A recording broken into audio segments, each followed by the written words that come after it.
ハロー、時と音羽よ。最初に言っておくわ。字幕が必要な場合はボタンを押してね。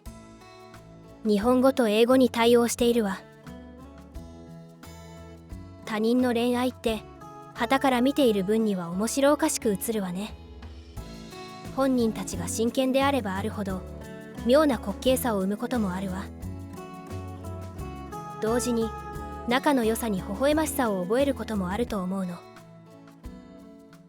これから語るのはそんな二人のお話よ。夕暮れが近づく頃、商店街の真ん中にある靴屋で俺はレジに立っていた。ふとガラス越しに視線をやると見覚えのある姿が映っている。あれ？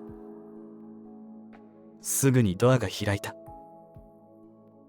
カランと鈴の音。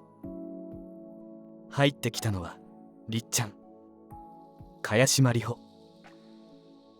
いらっしゃいませ、りっちゃん。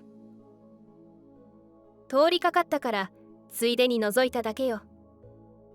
そうなんだ。多分ついでなんかじゃない。わざわざ寄り道してくれたんだと思う。仕事帰りの姿はどこかこわばって見える。今日もきっと疲れてるんだろう。バッグを持ち直しながらりっちゃんが俺の方に歩いてくる。もうすぐ終わるから待っててくれる？うん、見ながら待ってる。そっけない口調だけど、時々ちらっとこっちを見てくる。何かを期待してるのは伝わってくるけど、あえて気づかないふりをする。りっちゃんのそういういじらしいところが俺は好きだ。やがて閉店時間。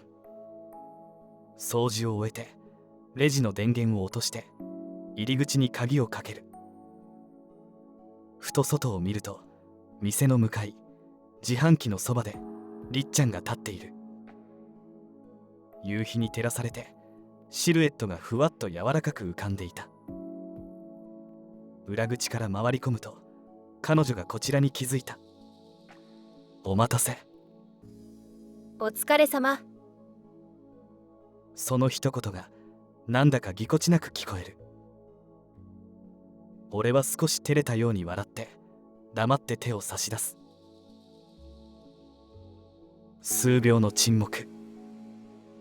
その後そっとりっちゃんの手が重なってくる。ゆっくりと歩き出す。今日は何か食べて帰ろうか。わざと明るめの声で言ってみた。うん。少し間があってからの返事。握った手に少しだけ力を込める。話聞くよって意味を込めて。その力に促されるようにぽつりとりっちゃんが言葉をこぼした。ちょっと課長に怒られた。書類のことでね。でも私が悪かったの。ああ、だから来たんだ。俺はりっちゃんが何を求めているのかすぐに分かった。そっか、偉いね。ちゃんと自分のせいって思えるの。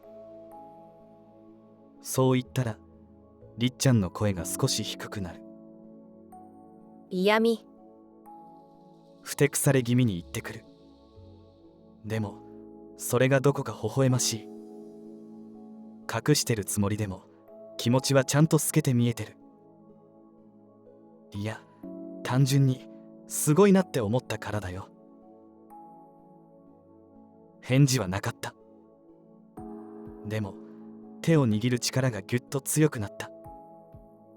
ほんとずるいわよね、そういうところ。うん、よく言われる。まったく、もう。頑張ったりっちゃんにはおいしいご飯が似合うと思うよ。何よそれ。どういう理屈？呆れた声。でもその小姉には少し笑みが混じっていた。並んで歩く俺たちの背を夕日が優しく見送っていた。この二人の関係はどう映ったかしら。いじらしい、それとも妬ましい。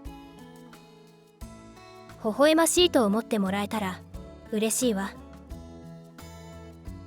二人の関係性の愛らしさを描く物語をラブコメディ、略してラブコメと呼ぶそうよ。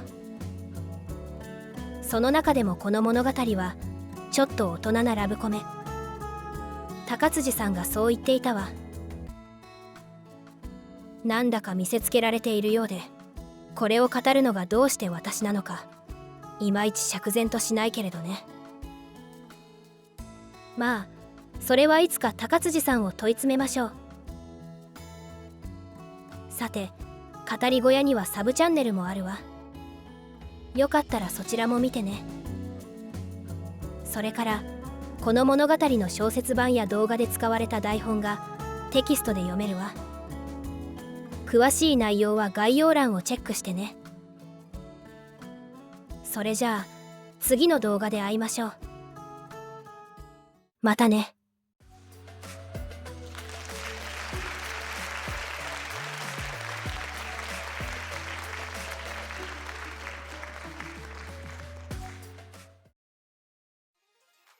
最後まで見てくれてありがとう。チャンネル登録や高評価、コメントをしてもらえると嬉しいわ。